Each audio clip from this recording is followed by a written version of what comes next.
जय श्री राम। हर हर महादेव। मित्र, हम सब किसी न किसी कारणवश अपने स्वरूप को भूले पड़े हैं। क्योंकि दोस्त, जब तक अपने मन की तलाश, इस आत्मा की तलाश पूरी नहीं हो जाती, तब तक कोई भी महसूस कर सकता है कि हम भूले हुए हैं, हम भटके हुए हैं। क्योंकि दोस्त, कि भटकाव,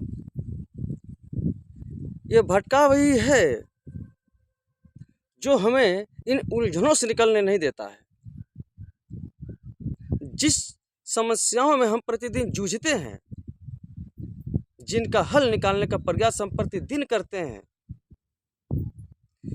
लेकिन हम नाकाम रहते हैं मित्र।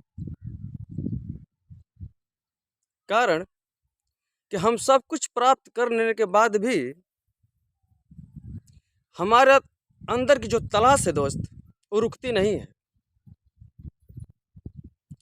कभी सोचते हैं कि ये वस्तु प्राप्त हो जाएगी तो हम सुखी हो जाएंगे, फिर कभी सोचते हैं कि ये वस्तु प्राप्त हो जाएगी तो हम सुखी हो जाएंगे,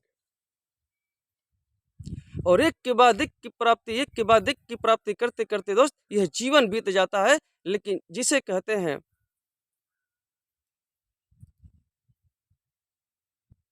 शांति, वो कभी नहीं मिलती दोस्त। क्योंकि इस रहस्य को दोस्त बड़े गंभीरता से समझना पड़ता है। क्योंकि इस संसार में हम जो भी इच्छाएं पूरी करना चाहते हैं, जिन इच्छाओं को पूरी करने के पीछे हम भागते हैं, वो मात्र एक शरीर की इच्छा है, एक मन की इच्छा है। एक मन की इच्छा पूरी करने के लिए अब इस संसार में रात दिन मेहनत करते हैं। इस शरीर को सुख देने के लिए दोस्त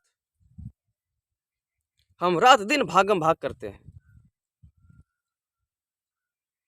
जबकि सच्चा सुख आत्मा का सुख है दोस्त। जब तक हमारी आत्मा स्थिर नहीं हो जाती, जब तक हमारी आत्मा अपने को स्वयं को स्वतंत्र महसूस करना नहीं शुरू कर देती, तब तक हम इस संसार की कोई भी चीज हमें सुखी नहीं कर सकती मित्र।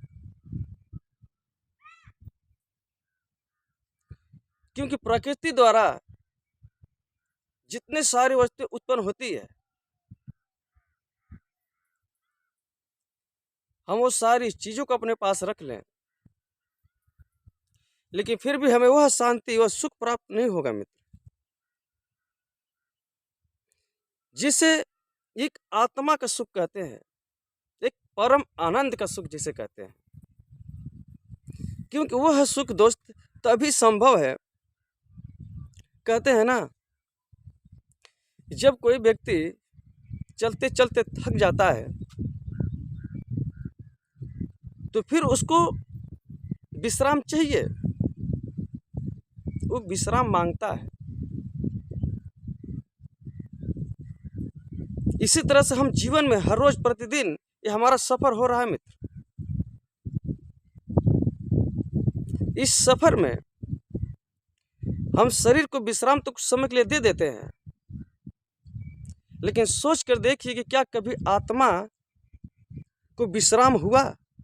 क्या कभी आपकी आत्मा वह विश्राम कर पाई जिसकी चाह आपके शरीर के अंदर है,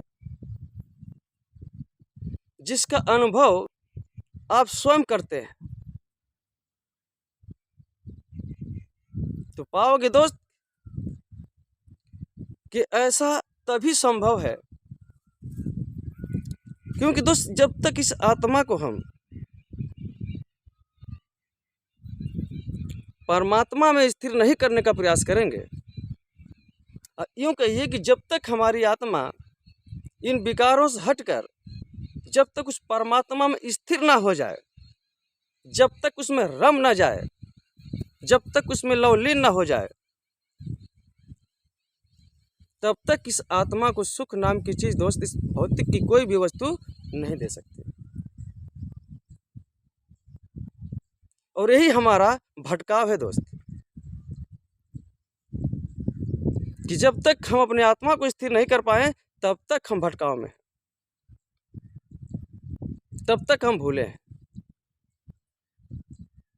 और भूले व्यक्ति को सुख कैसा दोस्त, भटकते हुए प्राणी को सुख कैसा। इसीलिए संसार का सबसे बड़ा सत्य यही है दोस्त कि शरीर भौतिक है, ये भौतिक सुख से सुखी हो जाएगी, लेकिन जो आत्मा है दोस्त, इस परमात्मा की अमानत है, ये आध्यात्मिक शक्ति है। जब तक इसे हम परमात्मा में स्थिर नहीं करेंगे तब तक इसको शांति प्राप्त नहीं होगी।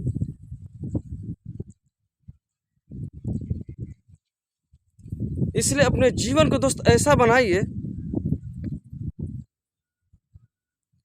कि कोशिश हमेशा यह रहे कि किस विधि से, किस उपाय से हम अपने आत्मा को स्थिर करने का प्रयास करें दोस्त।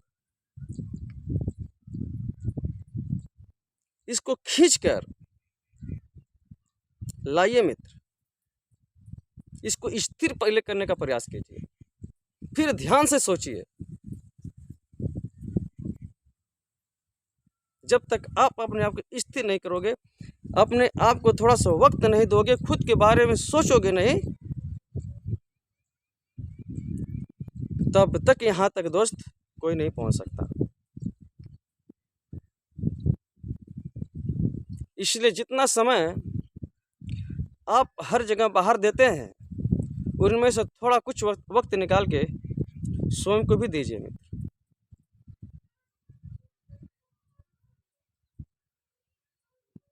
तभी जाके जीवन जीने का आनंद आएगा,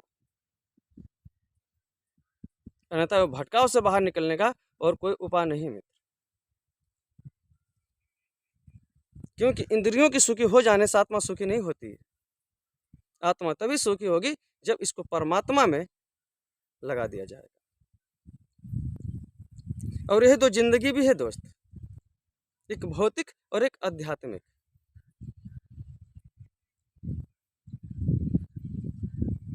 भगवान की भक्ति आध्यात्मिक है, अरे संसार भौतिक है। इसलिए अपने मन को भगवान की भक्ति में लगाने का प्रयास कीजिए। भक्ति मतलब दोस्त प्रेम होता है। भगवान से प्रेम करने के लिए कुछ नहीं लगता है,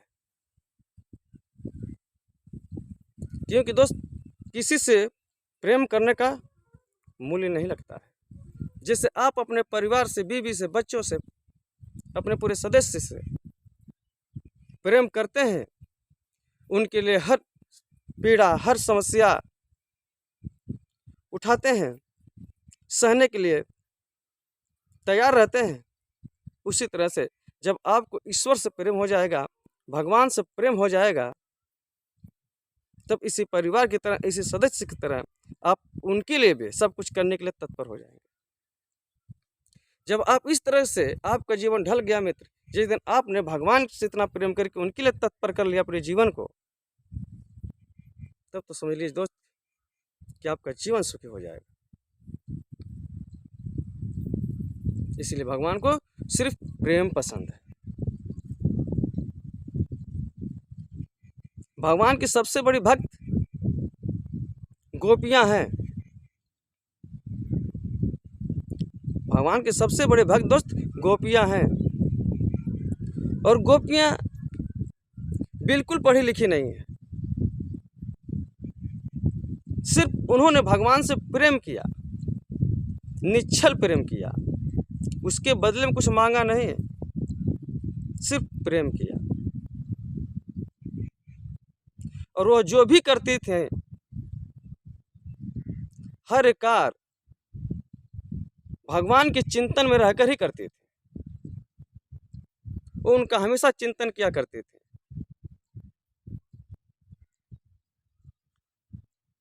और सिर्फ प्रेम करके उन्होंने भगवान का विश्वास जीता। तो दोस्त, भगवान साक्षात हैं, वो हर जगह मौजूद हैं, आपके अंदर बाहर। बस पहचानने का प्रयास कीजिए दोस्त, ये सब जानने का प्रयास कीजिए मित्र, और अपने जीवन को सफल बनाने का प्रयास कीजिए दोस्त।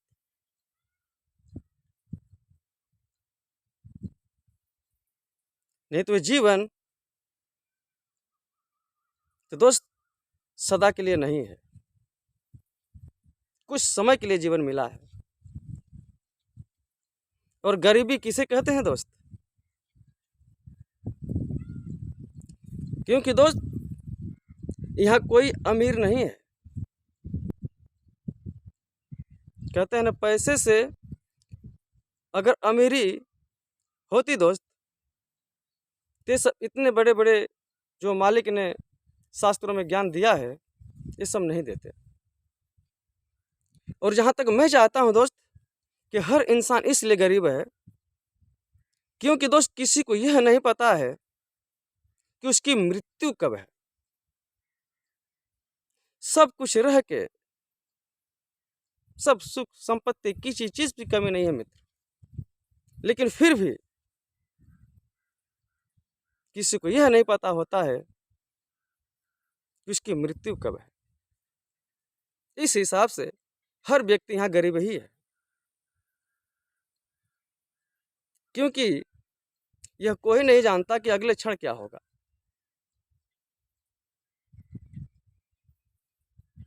इसीलिए तो सबसे ज्यादा जरूरी है इन सब चीजों के विषय में जानना।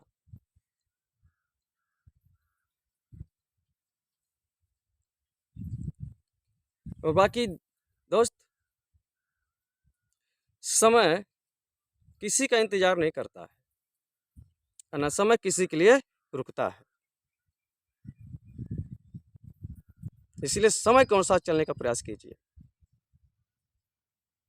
आज के लिए इतना ही। जय श्री राम, हर हर महादेव, जय श्री राधे कृष्ण।